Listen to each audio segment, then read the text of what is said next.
እስቲ አሁን ከእንደገና ጥያቄውን ጠይቀኝ እንጂ አመንክ ተጠመቅ ትንሽ ጫጫታ ነገር አለና ከኔ ጋር ነው ያለው። ቆይ አንቺ ቆረብ ከዚያ ማርያም አታማልድም ብትል ትድናለህ? ኦኬ እሺ፣ ይሄን ጥያቄ የምመልስልህ አሁን አንተ ትልቅ ስፔሲፊክ አድርገህ የምትናገሪ ምንድነው የሚናገሩ ምንድነው? አሁን ትልቅ አንኳር ያደረጉት እርሶ ማርያም አታማልድም ብትል ትድናለህ ወይ አሉኝ። ኦኬ ማየት ያለብን የማርያምን ምልጃ ነው ማየት ያለብን። አይደለም ወይ አሁን ስሙኝ ከመጨረሻው ልጀምርና ስሙኝ። ማርያም አታማልድም የምልበት ሁናቴና ታማልዳለች የምልበት ሁናቴን ማወቅ አለብኝ። የድንግል ማርያም ምልጃ ምንድነው? የድንግል ማርያም ምልጃ ምንድነው? ኦኬ የድንግል ማርያም ምልጃ ክርስቶስ ያደረገው የሆነ የዛሬ 2020 ዓመት በስጋ በነበረበት ሰዓት የነበረውን አይነት ምልጃ አይደለም ያደረገችው። የሷ ምልጃና የክርስቶስ ምልጃ ይለያያል። ክርስቶስ በስጋ ወራቱ በቤዛነት ከዘላለም ሕይወት ጋር አድርጎ ነው ያስታረቀን ያማልደን። ይሄኛው ምልጃ ነው። ይሄኛው ምልጃ ለድንግል ማርያም አልሰጥም። ለምን? ድንግል ማርያም በቤዛነት ከእግዚአብሔር ጋር መስዋዕት ሆና ሞታ እኔን አላማለደችኝም። ገብቷል? ላይክ ቤዛ አስታራቂ አልሆነችልኝ። የድንግል ማርያም ምልጃ ግን ምን አይነት ምልጃ ነው? የልመና የሆነ ምልጃ ነው። ምንም የለም ምልጃ። ልጄ አጥፍቷል፣ ምህረት አርግለት፣ ወደ መንግስት አስገባው፣ የመጸለይ የሆነ ምልጃ ነው። ለምንድን ነው የምትለው? አዳምጠኛ ከየት አምጥተህ ነው ይሄንን የምትለው? ከመጽሐፍ ቅዱስ አምጥቼ። የት ላይ? አንደኛ ጢሞቴዎስ ምዕራፍ 2 ላይ። ይሄ ኦቶሪቲ ድንግል ማርያምንም ቅዱሳንንም መላእክትን ይመለከታል። መልአክ ለምሳሌ የመልአክ ምልጃ ለምንድን ነው የምታካትቱት? መልአክ ምን አግብቶት ነው? ትንቢተ ዘካርያስ ምዕራፍ 1 ቁጥር 12 ላይ እስከ መቼ አትምራቸውም ብሎ እግዚአብሔርን የሚጠይቀው ምን አገባው? ግን አየህ መላእክቶች የመለመን መንግስተ ሰማያት አስገባቸው ነው ያለ። እስከ መቼ አትምራቸውም? ድንግል ማርያም የምትለው እስከ መቼ አትምራቸውም? ደሜ ተናገር እንጂ መንግስተ ሰማያት እንዲገቡ ነው መልአኩ ያዘዘው። አይወልህ አትምራቸውም መንግስተ ሰማያት ነው የምናወራው። ስማ ለኔም ስለ መንግስተ ሰማያት ቢሆን አላቸው ፍቃድ አላቸው። ስለ መንግስተ ሰማያት ቢሆን ማን ነው አሁን ላይ አዲስ ኪዳን ላይ ያ የነበረ ንግግር አዲስ ኪዳን ላይ ደግሞ ማን ነው ደምረው በኃጢአት ሲጨማለቅ በኃጢአት ሲወድቅ የእግዚአብሔር ምሕረት እንዲያገኘው ወደ መንግስቱ እንዲገባ ምን ይላሉ እነሱ? ይጸልያሉ፣ ምሕረት እንዳገኝ ያደርጋሉ። ገባ? ለምን? ማስረጃ ምን ያደርጋል? ዮሐንስ ራእይ ላይ መልአኩ ምዕራፍ 19 ላይ ምን ያደርጋል? ለምን ይመጣል? ለምን ይመጣል? ምዕራፍ 19 ላይ መልአኩ ለምን ይመጣል? መምጣት ለምን አስፈለገው? ለምን ሽፍት ታደርገዋለህ? ጥያቄውን ለምን አስፈለገው? ቆይ ደምረው መልአኩ ሽፍት አደረገው እኮ አዳምጠኝ። የማርያም ማድረገው አዲስ ኪዳን ላይ መልአኩ ምን ያደርጋል? አዲስ ኪዳን ምንድነው? ቆይ አይደለም። አዲስ ኪዳን ላይ የጠየቁህን ሰማሁህ አይደለም እንዴ? ለምሳሌ የኢየሱስ ምልጃና የማርያም ምልጃ ይለያያል አልከኝ አይደለም እንዴ? የሰማይና የምድር ያህል ይለያይ፣ ግን መዳን በኢየሱስ ነው። አመንኩ ተጠመቅሽ፣ አመንክ ተጠመቅ፣ ቆረብክ፣ የፈለገ አይነት ይሁን ማርያም አታማልድም ካልክ መንግስተ ሰማያት ትገባለህ ወይ? ጥያቄ ሲጀመር ማርያም አታማልድም።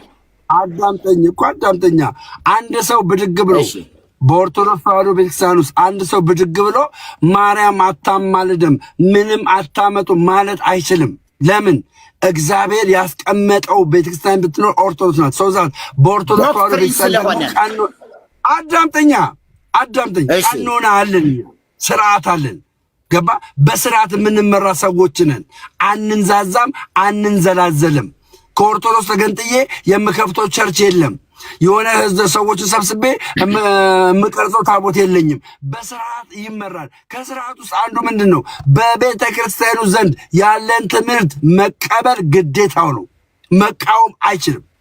የሚቃወም ከሆነ መናፍቅ ነው የሚባለው፣ ይባረራል። ቤተ ክርስቲያን ቁጭ ብለህ መቃወም አትችልም። አዳምጠኛ አዳምጥ። ልቁጠርልህ የመዳኛ መንገዶች 44 ልቁጠርልህ። ይቅርታ አዳምጠኝ፣ እኔ የምልህን አዳምጠኝ። ኦኬ። በቤተ ክርስቲያኑ ዘንድ አሁን ማርያም አታማልድም ብሎ መቃወም አይችልም። ይሄ ሰው ማርያም አታማልደኝም ብሎ መቃወም አይችልም። ኦርቶዶክስ ሆኖ ስለሆነ አይደለም። ስማኝ፣ መጀመሪያ ምን ስማኝ እኮ ምን ስማኝ። አሁን እኔ አንተ አሁን መርጌታ ነህ ብለህ ስትነግረኝ ይሄ ሰው ማርያም አታማልድም። ኦኬ፣ ለምንድን ነው አታማልድም ያለው? ስላልገባው ነው፣ ስላልተማረ ነው። ሶዛት ምንድነው መሆን ያለበት? እስከሚማር ድረስ የማርያምን ምልጃ እስከሚያውቅ ድረስ አንድ ኦርቶዶክሳዊ ማርያም አታማልድም ብሎ መቃወም አይችልም። በደንብ ሰማኝ፣ መቃወም አይችልም። ነገር ግን ያ ትምህርት እስከሚገባው ድረስ አባቶች አስተምሮት እስከሚረዳ ድረስ ምንድነው ዝም ብሎ ይሄዳል። ለምን? እኔ የድንግል ማርያምን ምልጃ ስለምቀበል። ሶዛት በተዘዋዋሪ አንድ ቁርባን እየወሰድን እሱ የተለየ ነገር እየተቀመ ከኔ ጋር አንድ መሆን አይችልም። እየተቃወመ ግን ሳይቃወም ትምህርቱ እስከሚገባው ድረስ ዝም ብሎ ይሄዳል። የቤተ ክርስቲያኒቱን ሌሎች ትምህርቶችን ተቀብሎ ይሄዳል። የድንግል ማርያምን ምልጃ አልተረዳም። የድንግል ማርያም ምልጃ አልገባውም። ሶዛት ስላልገባው ሳይቃወም፣ ይሄ ሰው ሳይቃወም ኦርቶዶክሳዊ የሆነውን ነገር ሁሉ ፈጽሞ ቢሞት ይድናል። ዶግማ የኦርቶዶክስ ዶግማ ተቀብሎ 100% 5ቱ አዕማደ ምስጢርን 7ቱ ምስጢራተ ቤተ ክርስቲያንን ተቀብሎ ምልጃ ካልተቀበለ የዘለዓለም ሕይወት ማግኘት አይችልም። በኦርቶዶክስ ትምህርት አይችልም ማለት አይችልም ነው። 4 ነጥብ። ገድላት ችግር አለባቸው ቢል ገድላት ድርሳናት በሬ ወለደ ናቸው።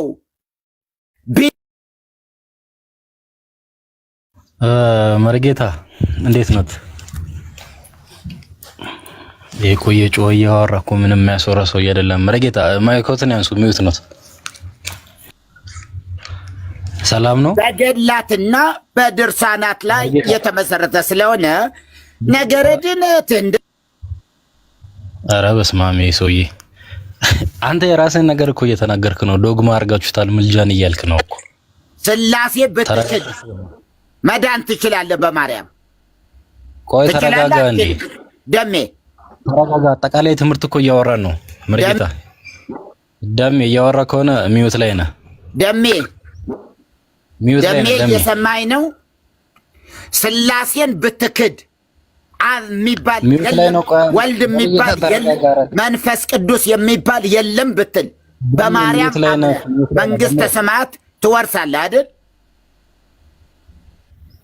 ቆይ አንዴ እሺ፣ ሲመለስ ትወርሳለህ አይደል? ከኔ ጋር ትቀጥላለህ መርጌታ? አልቀጥልም። አንተን ፈልጌ አይደለም የገባው፣ ደሜን ነው። አንድ ስራ ላይ ስለሆንኩ ነው፣ ይቅርታ በጣም ጭኜ መውጣት ስላለብኝ ነው አለው። በኋላ ደውልልሃለሁ። አልፈልግም ከሰው ምንም አያውቀውን ሰው እኔ አልፈልግማ። እውቀት ያለው እኔ እተማመንበታለሁ። ወረደ እኔ ደግሞ ታውቃለህ ስራ እያመለጠኝ ነው እና ለዛ ነው። እሺ እህታችን አዋራት፣ አባቢ እህታችን አዋራት፣ ፀሐይ የምትባለው ነች ከስር